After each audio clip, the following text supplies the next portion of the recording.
भक्तजनों, आज आप सुने बैसाख मास का पूर्णिमा का एक साथ सत्यनारायण भगवान का 5 कथा।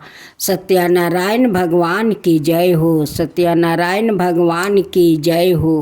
पहला पाठ सत्यनारायण भगवान का कथा सुनते हैं। एक समय की बात है, नैसीरन तीर्थ में नैनी कादी 88,000 ऋषियों ने श्री सूत जी से पूछा, हे प्रभु, इस कलयुग में वेद विद्या रहित मनुष्यों को प्रभु भक्ति किस प्रकार मिल सकती है और उनका उद्धार कैसे होगा।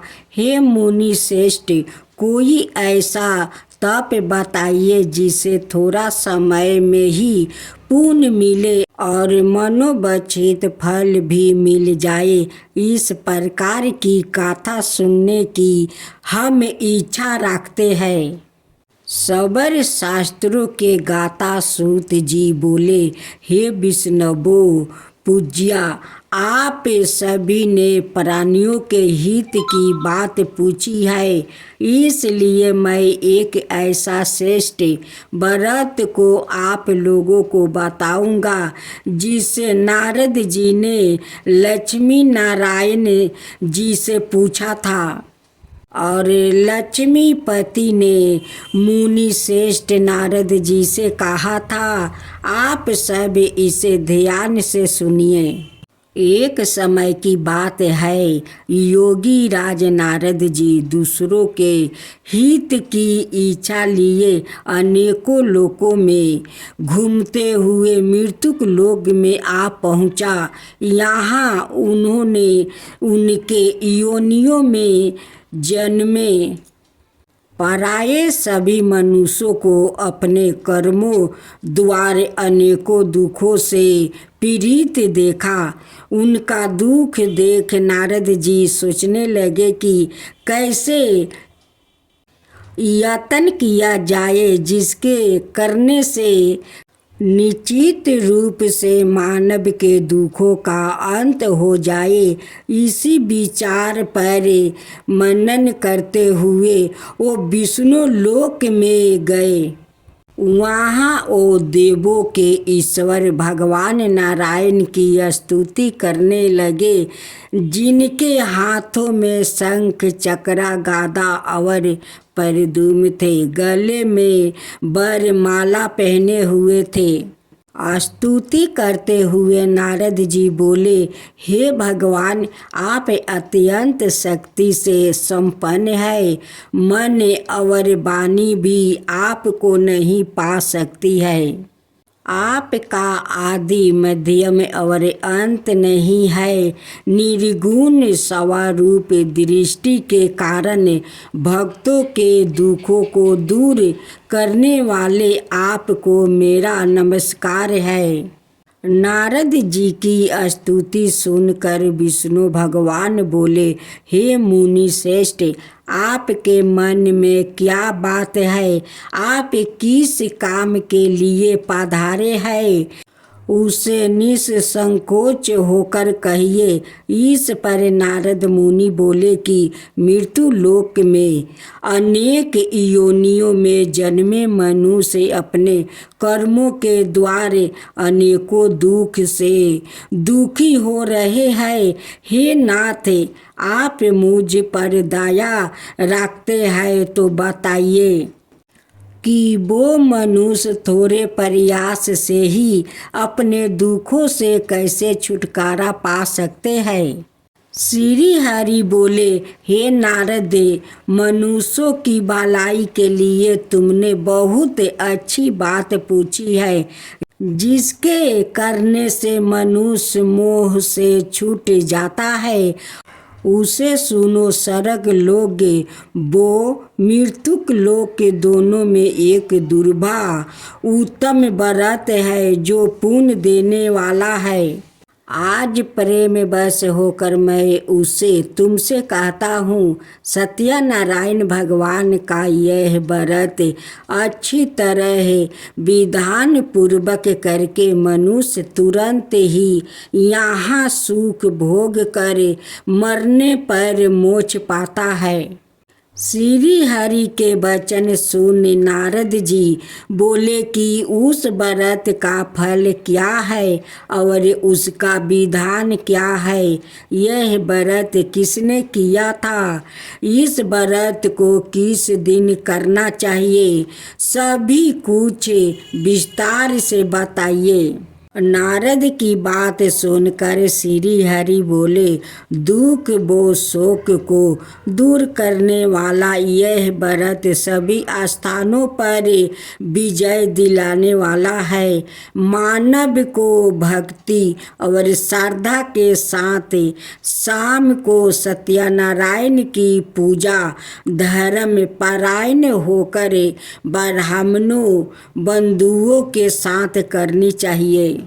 भक्ति भाव से ही नवबेग केला का फल, घी, दूध और गेहूं का आटा सवाए ले। गेहूं के स्थान पर साठी का आटा, शक्कर और गुड़ लेकर वो सभी भक्षण योग्य पदार्थों को मिलाकर भगवान का भोग लगाए।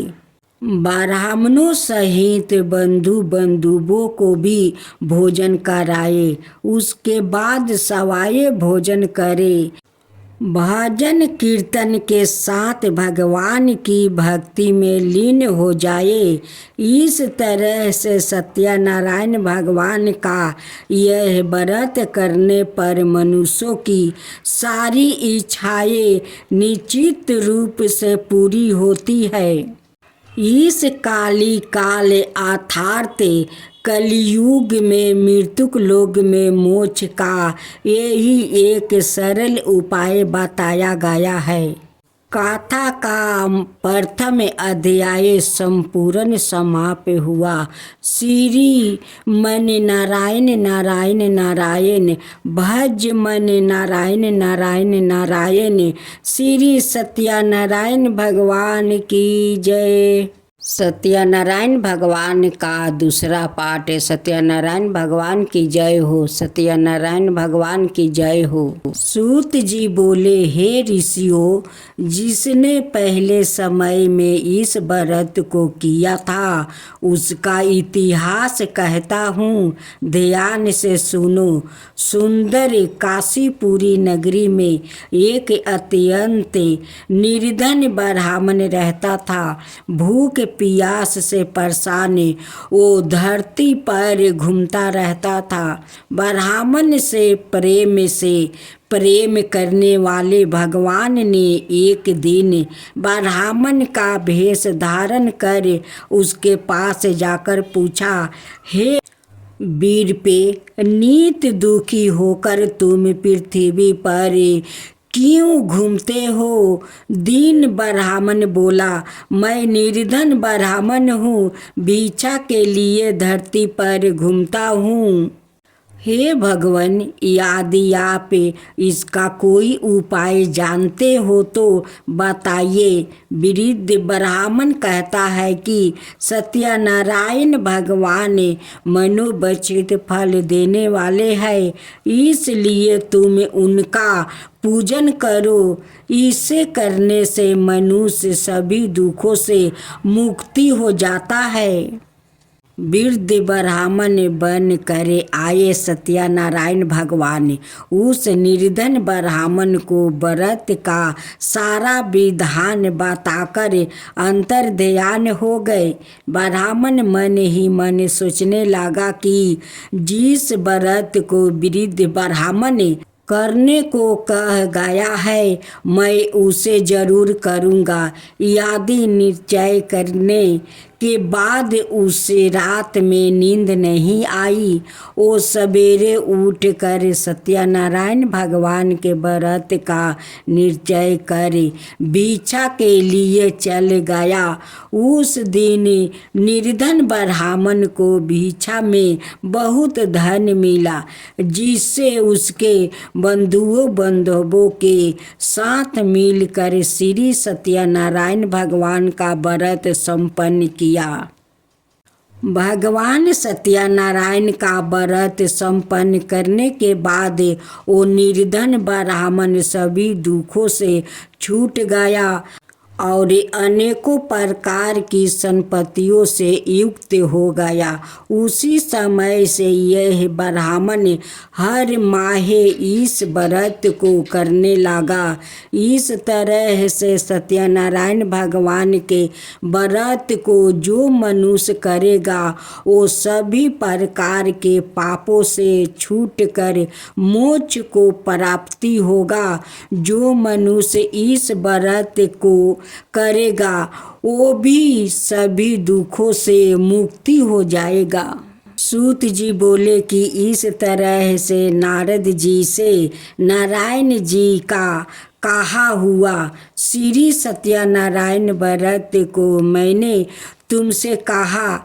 हे पीड़पो, मैं अब और क्या कहूँ। ऋषि बोले, हे मुनिवर, संसार में उस बिरपा से सुन कर और किस किस ने इस व्रत को किया, हम सब इस बात को सुनना चाहते हैं। इसके लिए हमारे मन में श्रद्धा का भाव है। सूत जी बोले, हे मुनियों, जिस जिस ने इस व्रत को किया है वो सब सुनो। एक समय वो ही बिरपा धन वो ईश्वर के अनुसार अपने बंधुओं के साथ इस व्रत को करने को तैयार हुआ।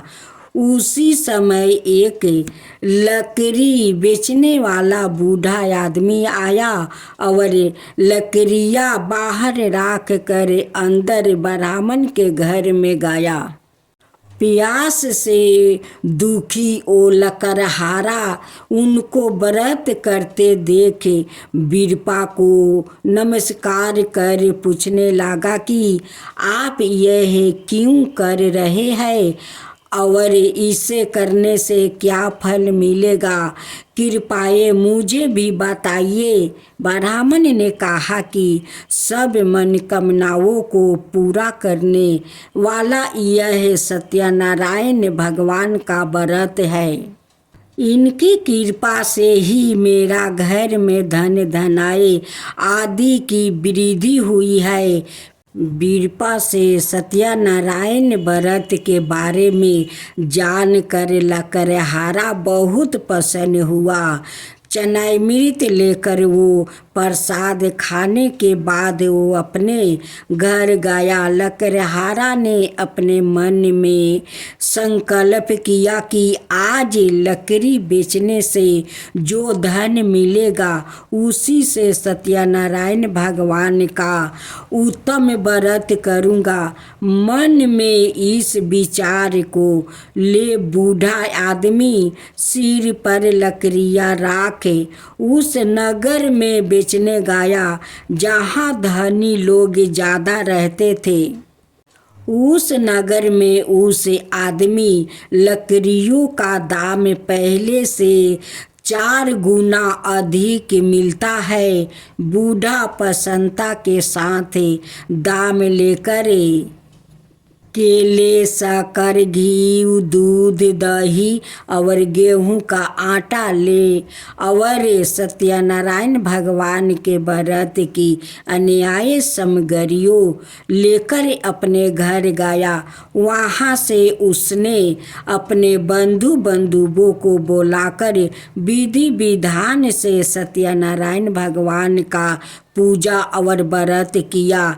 इस व्रत के प्रभाव से वो बूढ़ा लकड़हारा धन पुत्र आदि से युक्त होकर संसार के समस्त दुख भोगे अंत काल में वैकुंठ धाम चला गया। कथा का द्वितीय अध्याय संपूर्ण हुआ। श्रीमन नारायण नारायण नारायण भज मन नारायण नारायण नारायण। श्री सत्यनारायण भगवान की जय। सत्यनारायण भगवान का तीसरा पाठ। सत्यनारायण भगवान की जय। सत्यनारायण भगवान की जय। सूत जी बोले, हे श्रेष्ठ मुनियों, अब आगे की कथा कहता हूँ। पहले समय में उल्लेका मुख नाम का एक वृद्धिमान राजा था। वो अत्यंत भक्त और जितेंद्रिया था। प्रतीत दिन देवों स्थानों पर जाता और निर्धनों को धन देकर उनके कष्ट दूर करता था। उसकी पत्नी कमल के समान मुख वाली थी, सती साध्वी थी। भरतशिला नदी के तट पर उन दोनों ने सत्यनारायण भगवान का व्रत किया। उसी समय साधु नाम का एक वैश्य आया। उसके पास व्यापार करने के लिए बहुत सा धन भी था। राजा को व्रत करते देख कर वो विनय के साथ पूछने लगा, हे राजन, भक्ति भाव से पूर्ण होकर आप यह क्या कर रहे हैं? मैं सुनने की इच्छा रखता हूँ, तो आप मुझे बताइए। राजा बोला, हे साधु, अपने बंधुओं के साथ पवित्रादि की प्राप्ति के लिए एक महाशक्ति महान सत्यनारायण भगवान का व्रत वो पूजन कर रहा हूँ। राजा के वचन सुन साधु अंदर से बोला, राजन, मुझे इस व्रत का सारा विधान कहिए। आपके कथा अनुसार मैं भी इस व्रत को करूँगा। मेरी भी संतान नहीं है और इस व्रत को करने से निस्तान रूप से मुझे संतान की प्राप्ति होगी।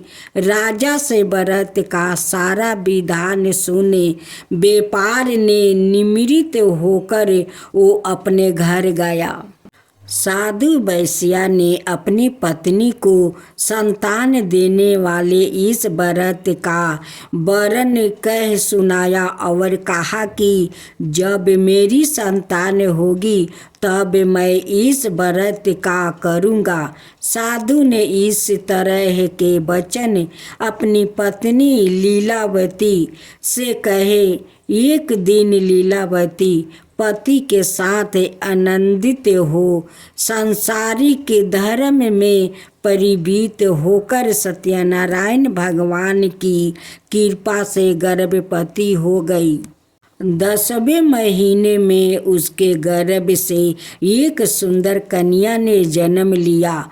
दिनों दिन वो ऐसे बढ़ने लगी जैसे कि शुक्ल पक्ष का चंद्रमा बढ़ता है। माता पिता ने अपनी कन्या का नाम कालावती रखा। एक दिन लीलावती ने मीठे शब्दों में अपने पति को याद दिलाया कि अपने सत्यनारायण भगवान के जिस व्रत को करने का संकल्प किया था उसे करने का समय आ गया है। आप इस व्रत को करिए। साधु बोला कि हे प्रिय, इस व्रत को मैं उसके विवाह पर करूँगा। इस प्रकार अपनी पत्नी को आश्वासन देकर वो नगर को चला गया। कालावती पिता के घर में वृद्धि को प्राप्ति हो गई। साधु ने एक बार नगर में अपनी कन्या को सखियों के साथ देखा तो तुरंत ही दूत को बुलाया और कहा कि मेरी कन्या के योग वर देख कर आओ। साधु की बात सुनकर दूत कंचन नगर में पहुंचा और वहाँ देखभाल कर लड़की के सुयोग्य बानीक पुत्र को ले आए। सुयोग्य लड़के को देखे साधु ने बंधु बंधुओं को बुलाकर अपनी पुत्री का विवाह कर दिया। लेकिन दुर्भाग्य की बात यह है कि साधु ने अभी भी सत्यनारायण भगवान का व्रत नहीं किया था। इस पर श्री भगवान क्रोधित हो गए और श्राप दिया कि साधुओं को अत्यधिक दुख मिले। अपने कार्य में कुशल साधु बिना जमाई को लेकर समुद्र के पास स्थित होकर रत्नासरपुर नगर में गया।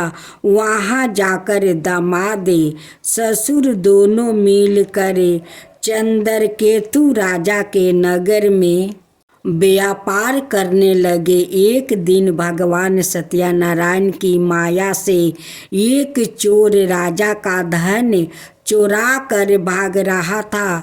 उसने राजा के सिपाहियों को अपना पीछा करते देखा। चुराए हुए धन वहाँ रख दिया जहाँ साधु अपने जमाई के साथ ठहरा हुआ था। राजा के सिपाहियों ने साधु वेश्या के पास राजा का धन पारा देखा तो वो ससुर जमाई दोनों को बांधकर प्रसन्नता से राजा के पास ले गए और कहा कि उन दोनों चोर हमें पकड़ लिया है, आप आगे की कार्यवाही की आज्ञा दे। राजा की आज्ञा से उन दोनों को कठिन कारावास में डाल दिया और उनका सारा धन भी उसे छीन लिया गया। सत्यनारायण भगवान से श्राप से साधु की पत्नी भी बहुत दुखी हुई। घर में जो धन रखा था उसे चोर चुरा ले गया। शारीरिक और मानसिक पीड़ा, बोध, भूख प्यास से अति दुखी हो अन्न की चिंता में कालापति के ब्राह्मण के घर गई। वहाँ उसने सत्यनारायण भगवान का व्रत होते देखा। फिर कथा भी सुनी। वो प्रसाद ग्रहण कर वो रात को घर वापसी आई। उनकी माता कालावती से पूछा कि हे पुत्री, अब तक तुम कहाँ थी? तेरे मन में क्या है? कालावती ने अपनी माता से कहा, हे माता, मैंने एक ब्राह्मण के घर में श्री सत्यनारायण भगवान का व्रत देखा है। कन्या के वचन सुन लीलावती भगवान के पूजन की तैयारी करने लगी। लीलावती ने परिवार बंधुओं सहित सत्यनारायण भगवान का पूजन किया और उसे वर मांगा कि मेरे पति और जमाई शीघ्र घर आ जाए। साथ ही यह भी प्रार्थना की कि हम सब का अपराध क्षमा करे। श्री सत्यनारायण भगवान इस व्रत से संतोष हो गए और राजा चंद्रकेतु को सामने में दर्शन दे कहा कि हे राजन, तुम उन दोनों वेश्यों को छोड़ दो और तुमने उनका जो धन लिया है उसे वापसी कर दो। अगर ऐसा नहीं किया तो मैं तुम्हारा धन, राज्य, संतान सभी को नष्ट कर दूंगा। राजा को यह सब कहकर वो अंतर्ध्यान हो गए। प्रात काल सभा में राजा ने अपना सपना सुनाई। फिर बोले कि मणिक पुत्र को कैद से मुक्त कर सभा में लाया जाए। दोनों ने आते ही राजा को प्रणाम किया। राजा मीठी वाणी में बोला, हे महानुभावों, भाग्यवश ऐसा कठिन दुख तुम्हें प्राप्ति हुआ है, लेकिन अब तुम्हें कोई भय नहीं है। ऐसा कह राजा ने उन दोनों को नए वस्तु भूषण भी पहनाया और जितना धन उनका लिए था उसे दोगुना धन वापसी कर दिया। दोनों वेश्या अपने घर को चल दिया। भज मन नारायण नारायण नारायण। श्री सत्यनारायण भगवान की जय। अब सत्यनारायण भगवान का चौथा पाठ सुने। सूत जी बोले, वेश्या ने मंगलाचार कर अपनी यात्रा आरंभ किया और अपने नगर की ओर चल दिया। उनके थोड़ी दूर जाने पर एक दंडी भेषधारी श्री सत्यनारायण ने उससे पूछा, हे साधु, तेरी नाव में क्या है? अभी बनी के हंसता हुआ बोले, हे दंडी, आप क्यों पूछते हो? क्या धन लेने की इच्छा है? मेरी नाव में तो बेल पत्ते भरे हुए हैं। वेश्या के कठोर वचन सुन भगवान बोले, तुम्हारा वचन सत्य हो। दंडी ऐसे वचन कहे वहाँ से दूर चले गए। कुछ दूर जाकर समुंदर के किनारे बैठ गए। दंडी के जाने के बाद साधु वेश्या ने नित्य क्रिया के पश्चात नाव को ऊंची उठाते देख कर अचंभा माना और नाव में बेल पाता आदि देख वह मूर्छित हो जमीन पर गिर पड़ा। मूर्छित खोलने पर वो अत्यंत शोक में डूब गया। तब उसका दामाद बोला कि आप शोक ना मनाए, यह दंडी का श्राप है, इसलिए हमें उनकी शरण में जाना चाहिए, तभी हमारी मनोकामना पूरी होगी।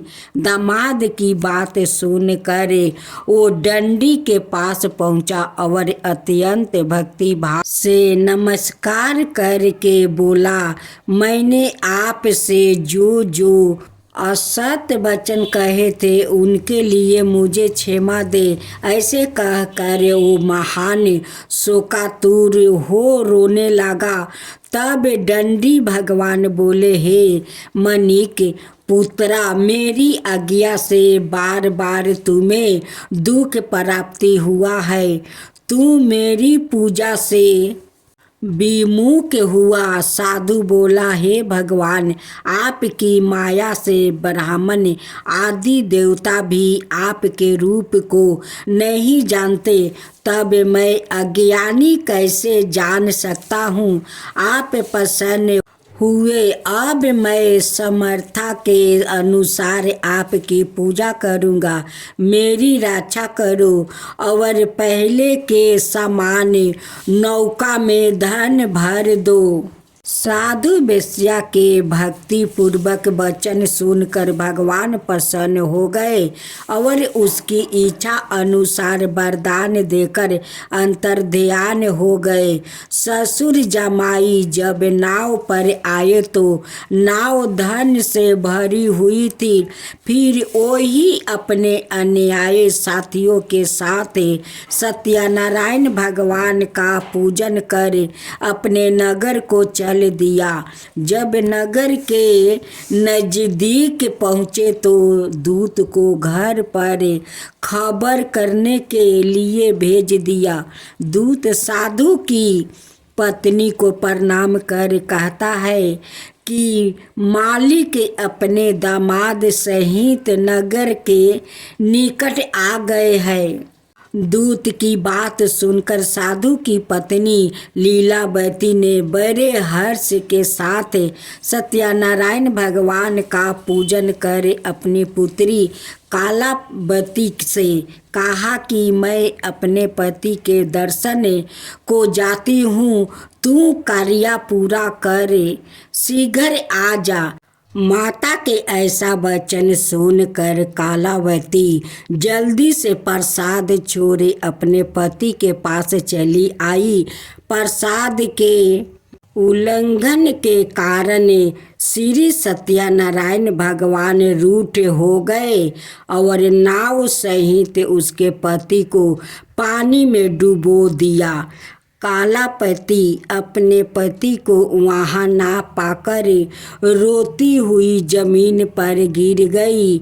नौका को डूबा हुआ देखे कन्या को रोता देखे साधु दुखी होकर बोला कि हे प्रभु, मुझसे और मेरा परिवार से जो भूल हुई है उसे क्षमा करो। साधु के दीन वचन सुनकर सत्यनारायण भगवान प्रसन्न हो गए और आकाशवाणी हुई, हे साधु, तेरी कन्या मेरे प्रसाद को छोड़ कर आई है, इसलिए उसका पति अदृश्य हो गया है। यदि वो घर जाकर प्रसाद खाकर लौटती है तो इसे इसका पति अवश्य मिलेगा। ऐसी आकाशवाणी सुने कालावती घर पहुंचकर प्रसाद खाती है और फिर आकर अपने पति के दर्शन करती है। उसके बाद साधु ने अपने बंधुओं सहित सत्यनारायण भगवान का विधि विधान से पूजन करता है। इस लोक का सुख भोग वो अंत में सर्ग जाता है। श्री मन नारायण नारायण नारायण भज मन नारायण नारायण। श्री सत्यनारायण भगवान की जय। सत्यनारायण भगवान का 5वां पाठ। सूत जी बोले, हे ऋषियों, मैं और भी एक कथा सुनाता हूँ, उसे भी ध्यान पूर्वक सुनो। प्रजा पालन में नील तिलिंग ध्वज नाम का एक राजा था। उसने भी भगवान का प्रसाद त्याग कर बहुत ही दुख सहन किया है। एक बार वन में जाकर वन पशुओं को मारकर वो बर के पेड़ के नीचे आया। वहाँ उसने ग्वाला को भक्ति भाव से अपने बंधुओं सहित सत्यनारायण भगवान का पूजन करते देखा। अभिमान वश राजा ने उन्हें देखकर भी पूजा स्थान में नहीं गया और ना ही उसने भगवान को नमस्कार किया। ग्वालों ने राजा को प्रसाद दिया, लेकिन उसने वो प्रसाद नहीं खाया और प्रसाद को वो ही छोड़ वहाँ अपने नगर को चला गया। जब वो नगर में पहुँचा तो वहाँ सब कुछ तहस नहस हुआ पाया। तो वो शीघ्र ही समझ गया कि यह सब भगवान ने ही किया है। वो दोबारा ग्वालों के पास पहुंचा और विधि पूर्वक पूजा करके प्रसाद खाया तो सत्यनारायण भगवान की कृपा से सब कुछ पहले जैसे हो गया। शीघ्र काल तक सुख भोगने के बाद मरणोपरांत उसे स्वर्ग लोक की प्राप्ति हुई। जो मनुष्य परम दुर्लभा इस व्रत को करेगा तो भगवान सत्यनारायण की अनुकंपा से उसे धन धनाय की प्राप्ति होगी। निर्धन धनी हो जाता है, भय मुक्त हो जीवन जीता है। संतानहीन मनुष्य को संतान सुख मिलता है और सारे मनोरथ पूर्ण होने पर मानव अंत काल में वैकुंठ धाम को जाता है। सूत जी बोले, जिन्होंने पहले इस व्रत को किया है, अब उनके दूसरे जन्म की कथा कहता हूँ। वृद्ध सातानंद ब्राह्मण ने सुदामा का जन्म लेकर मोक्ष की प्राप्ति की। लकड़हारा ने अगले जन्म में निष्ठा बनकर मोक्ष प्राप्ति किया। उल्का नाम का राजा दशरथ होकर वैकुंठ गए। साधु नाम के वेश्या ने मोर ध्वज बनकर अपने पुत्र को आरे से चीर कर मोक्ष पाया। महाराजा तिलिंग ध्वज ने स्वायंभू होकर भगवान में भक्ति युक्त हो कर्म कर मोक्ष पाया। ओम जय जगदीश हरे, स्वामी जय जगदीश हरे। भक्तों जन के संकट क्षण में दूर करे। ओम जय जगदीश हरे। जो दावे फल पावे, दुखी विनाश मन का। सुखी संपत्ति घर आवे, कष्ट मिटे तन का। ओम जय जगदीश हरे। माता पिता तुम मेरे, शरण कहूँ किसकी। तुम बिना और न दूजा, आस करूं मैं किसकी।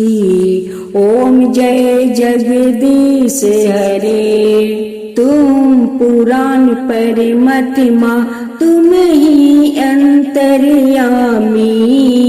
पार बरिमा परमेश्वर, तुम ही सबके स्वामी।